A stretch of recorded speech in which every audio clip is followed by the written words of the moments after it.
Saudara, sepekan sudah peristiwa pondok pesantren ambruk di Buduran, Jawa Timur. Pencarian korban hingga kini masih berlanjut sampai dipastikan semua korban terevakuasi. Lalu seperti apa prosesnya? Sudah bergabung bersama kami melalui sambungan Zoom, Kapusdatin BNPB, ada Bapak Abdul Muhari. Selamat malam Pak Muhari, salam sehat selalu. Selamat malam, Mbak.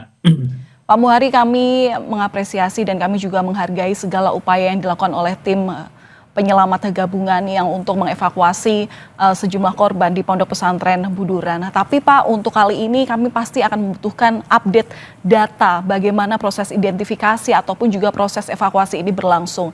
Bisa dikonfirmasi Pak Muhari, total korban yang sudah ditemukan sampai saat ini dan kesulitan apa yang masih dihadapi oleh tim penyelamat?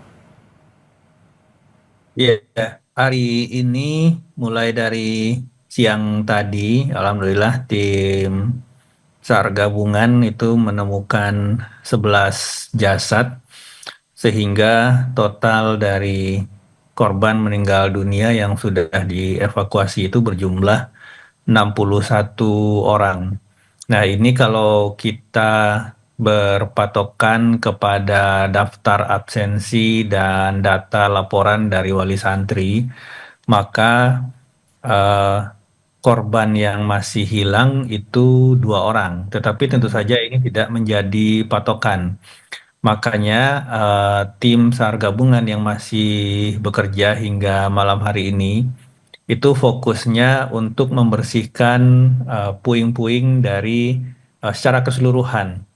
Eh, Hari ini sebenarnya tinggal satu segmen yang menempel ke bagian belakang asrama santri, dan ini bagian yang menempel ini di sisi yang dekat ke tempat berwudu dan tempat jalur keluar itu sudah kita selesaikan, dan itu adalah titik di mana kita menemukan 11 jasad tadi siang.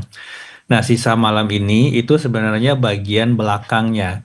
Bagian belakangnya ini sebelumnya sudah disisir oleh tim SAR, dan harusnya bagian belakang ini sudah bersih. Artinya tidak kita indikasikan lagi ada korban di situ. Tetapi tentu saja semuanya bergantung pada ketika kita sudah menyelesaikan semua pembersihan puing. Kalau puingnya sudah terangkat semua, secara otomatis semua area sudah terekspos, baru kita bisa pastikan nanti jumlah korban yang sudah terevakuasi di cross check dengan jumlah data yang dilaporkan oleh wali santri, Mbak.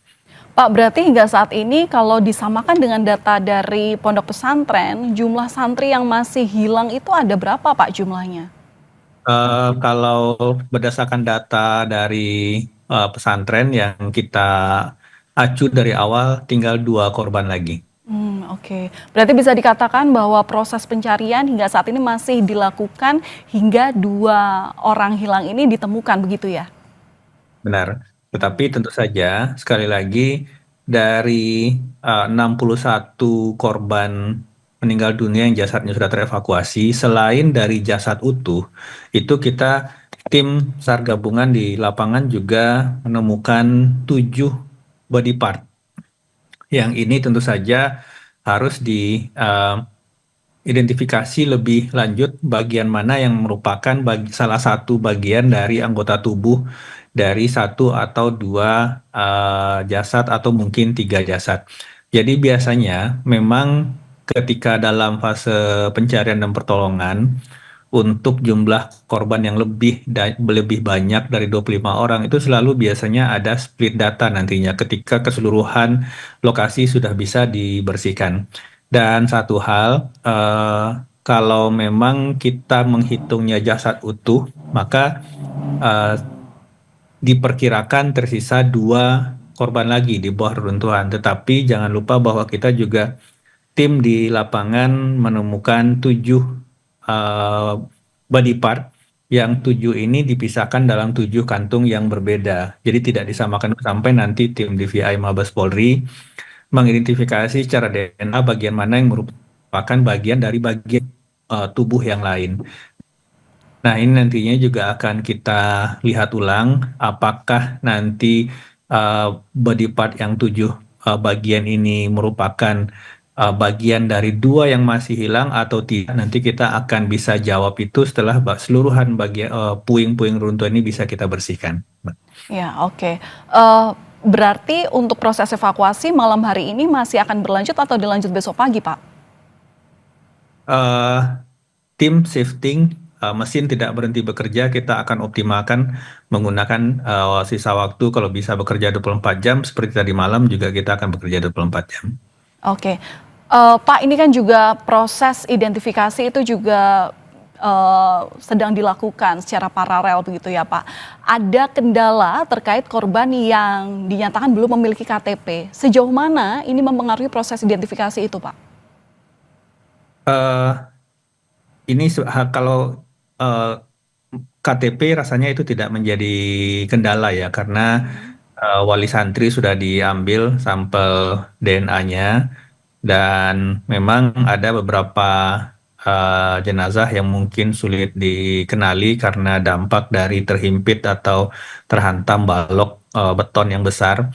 Tapi dengan sudah dikumpulkannya sampel DNA dari wali santri, seharusnya nanti tidak akan menjadi kendala, tetapi waktunya tentu lebih panjang karena kita berbicara analisis DNA. Tetapi secara teknis itu bisa dilakukan.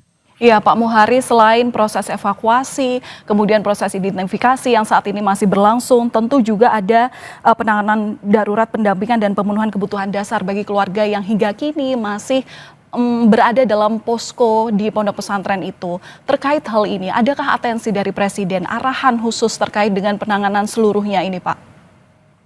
Ya, saat ini untuk wali santri yang ada di posko pesantren Al-Qus ini itu sudah sangat terbatas. Artinya para wali sudah berpindah ke posko Rumah Sakit Bayangkara di mana proses identifikasi dilakukan. Karena begitu proses identifikasi selesai dilakukan pada jasad korban tertentu, maka anggota keluarga bisa ikut memandikan dan kemudian membawa untuk pemulasaran lebih lanjut. Jadi untuk di Ponpes sendiri itu sudah sangat sedikit anggota atau wali santri yang masih ada saat ini berpindah ke RS Bayangkara. Di RS Bayangkara sendiri itu Pemprov Jawa Timur, Pemkab Sidoarjo, BNPB dan seluruh masyarakat itu juga mendukung ketersediaan logistik baik itu permakanan dan non permakanan, ada dapur umum di situ. Jadi kita jamin bahwa logistik bagi para wali santri ini terpenuhi dengan baik. Untuk eh, trauma psikologis atau mungkin emosional secara psikologis menunggu kabar atau menunggu proses identifikasi, tentu saja ini sebagai orang tua sangat kita Baik. paham dan kita tentu saja berharap proses ini bisa berjalan lebih cepat. Iya, doa dari masyarakat Indonesia agar proses yang saat ini sedang dilakukan oleh tim penyelamat ini bisa berhasil dengan baik. Terima kasih sudah berbagi informasi bersama Kompas Malam Kompas TV, Kapus Datin BNPB Bapak Abdul Muhari. Salam sehat selalu Pak. Terima kasih.